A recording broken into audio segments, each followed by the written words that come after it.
Alright, so we're going to solve another type of problem on Cartesian 3D vectors, and in this problem we are given first of all the magnitude of the force vector. Then we are given two angles. One of them is the coordinate direction angle, one of the coordinate direction angles of course, and then the other angle is a projection angle. And as you can see from the figure that we will be drawing, these two angles help us find the components of the force vector. Alright, so here is the situation. I have the x, y and z axes.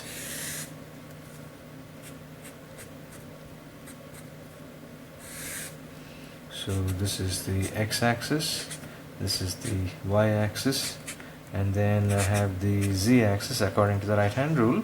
Now I have the force vector which is given to me here. This force vector has a magnitude of 200 newtons, and then two angles are given to us. The first angle is an angle made by the tail of this force vector with the positive z-axis, and this angle is given to us as 30 degrees. And then from the head of this force vector a perpendicular line is dropped on to the xy plane, and then an angle here is given. This angle here is given as 60 degrees. So we need to find the components of the force vector f. We also want to find the coordinate direction angles for the remaining two directions, assuming that one of them is known to us here. And then we would also like to express the force vector as a Cartesian vector. This is a 90-degree angle, so I'll write out the things that we need in this particular problem. Alright, so first of all, find all components of the force vector f, then find all the coordinate direction angles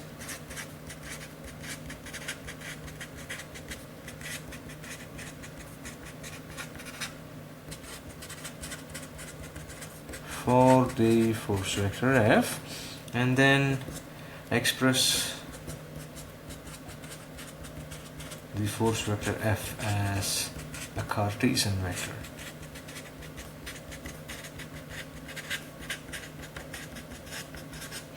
Right, so these are the things that we need to find out in this particular problem. So the magnitude of the force is given, two angles are given, an angle of 30 degrees made by the tail of this force vector with the positive z direction, and then the projection of this force vector on the xy plane, the negative y positive x direction, makes an angle of 60 degrees with the positive x-axis. Alright.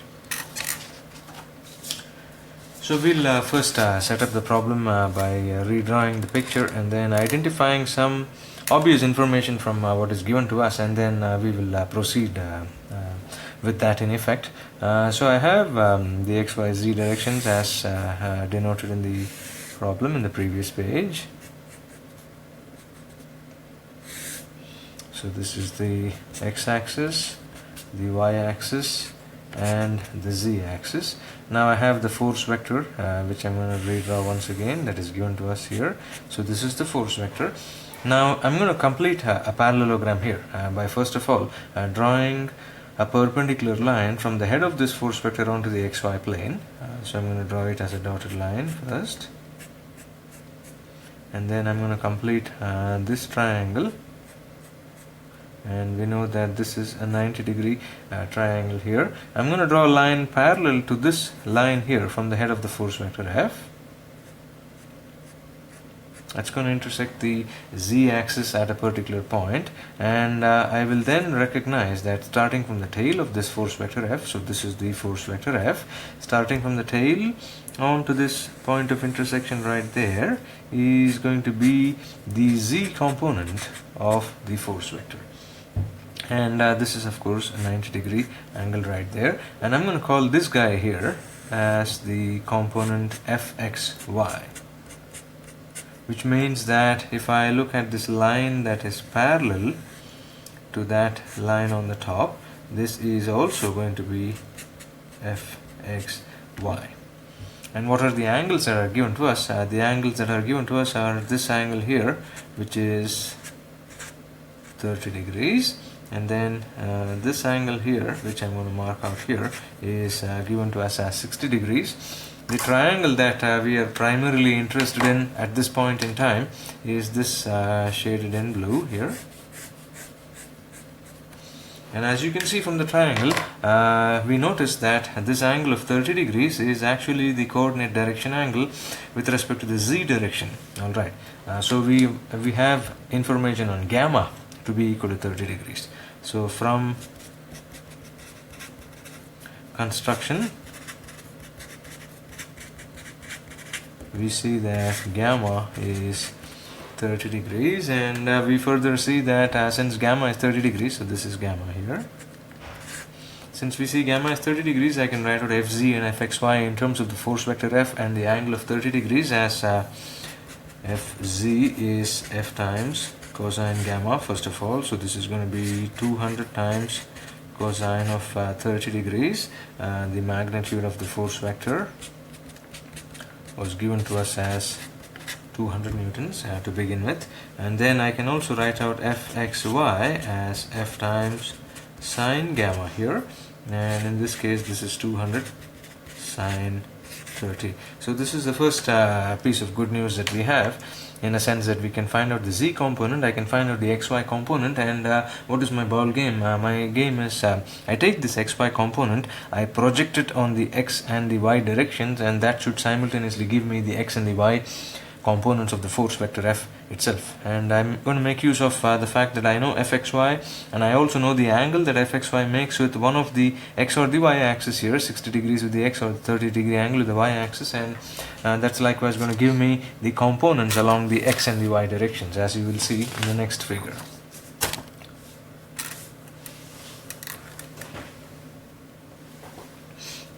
Alright, so I'm going to draw only the force vector Fxy. We are done with the force vector Fz, so we focus only on Fxy and then project it on the x and the y directions as follows. I have this here, the x-axis, and then I have the y-axis, which I have extended on to its negative side. So this is the x-axis, this is the y-axis, and then I have the z-axis right there. I'm going to look at only the force vector Fxy, and I know that this is where it is. This is Fxy. From the head of the force vector Fxy, I draw lines parallel to the x and the y directions in order to find the components along those respective directions. Right, so here is one, and here is another. Now these are 90 degree triangles right there. These are 90 degree triangles. If I draw a line from the tail of the vector Fxy, so this is Fxy, I know this angle to be 60 degrees. If I draw a line from the tail of this force vector onto this point of intersection right there, I'm going to get the component Fy. And then I do likewise along the x-axis. I find that this is going to give me Fx. And then my triangle of interest, of course, if I complete the triangle here, since those two lines are parallel to each other, this is also going to be Fy. And then if I look at this shaded triangle right here, I see that since I know Fxy, I can find out Fx and Fy. Right, so I have Fxy, and then I have Fx, and then I have Fy. This is a 90 degree angle right there. So this is Fxy, which is 200 times sine 30. This angle here is 60 degrees. This is Fx, and then this is Fy. And so Fx is going to be Fxy times cosine of 60. And then Fy is going to be Fxy times sine of 60. And thereby we have all the components that we need. All we have to do is look at the magnitudes and then eventually figure out a way to find the coordinate direction angles along the remaining two sides. Alright, so let's do that. So my final answers are as follows. I have Fz as 200 times cosine of 30, and this will give us a value of 173.2 newtons. Then I have Fx is Fxy times cosine of 60, which is 200 times sine 30 times cosine 60, and this gives us a value of 50 newtons. And Fy is Fxy times sine 60, which is 200 times sine 30 times sine 60, and this gives us a value of 86.6 newtons. The one thing that we have to keep in mind is if I go back to the previous page, you notice that Fy is along the negative y direction. So you notice this is along negative y direction, which means that when I write out the components, I have to write them in that particular direction, right? So if I write out the force vector F, this is going to be Fx in the I. Now since Fy is along the negative y direction, this has to be a minus Fy in the j, and then I see that Fz is positive and in the k direction, and so I have my force vector in its Cartesian form as 50I, 86.6 with a negative sign j, and then 173.2 k, so many newtons, and this is the Cartesian form.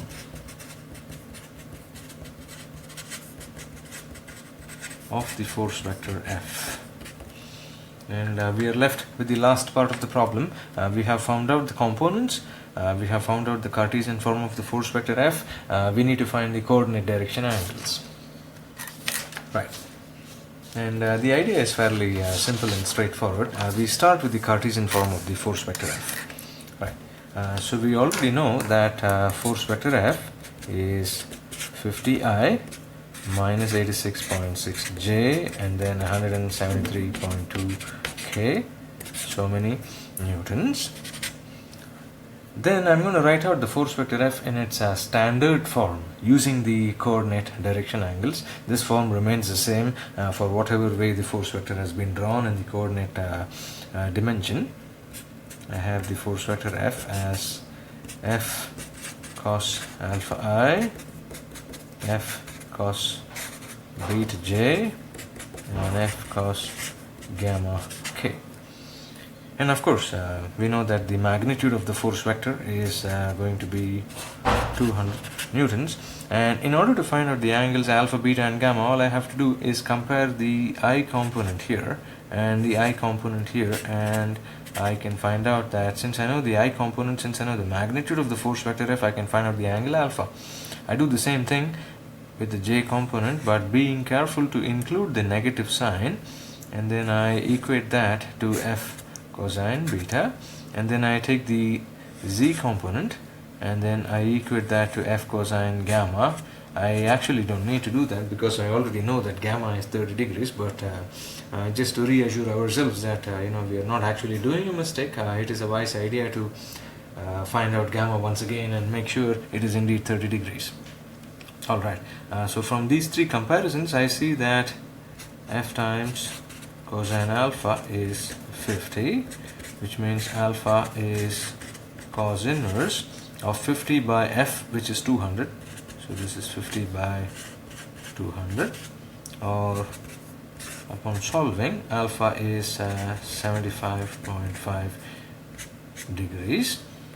Then I do the same thing for beta, F cos beta, but be careful, this is now minus 86.6, so beta is cos inverse of minus 86.6 by 200, and this is going to be an obtuse angle, and beta is going to be 115.6 degrees. And then we obviously know gamma from before, but if nevertheless we need to find out, we can indeed do that as well. We can say that F times cosine gamma is 173.2, or gamma is cos inverse of 173.2 divided by 200, and this is around 0.866, and this is going to give you 30 degrees, which is what we expect it to be. So the final answers are that alpha is 75.5 degrees, beta is 115.6 degrees, and then gamma is 30 degrees. And this makes perfect sense if we draw the force vector and then mark these angles based on the information that is given to us.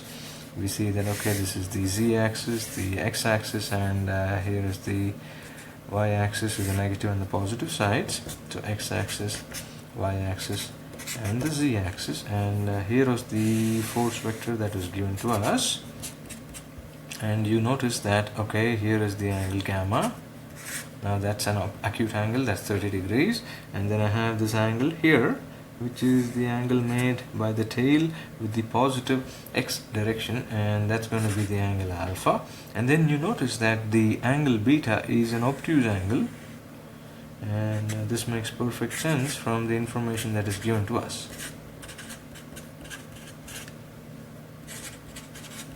And these are acute angles, and of course this is also an acute angle as given to us.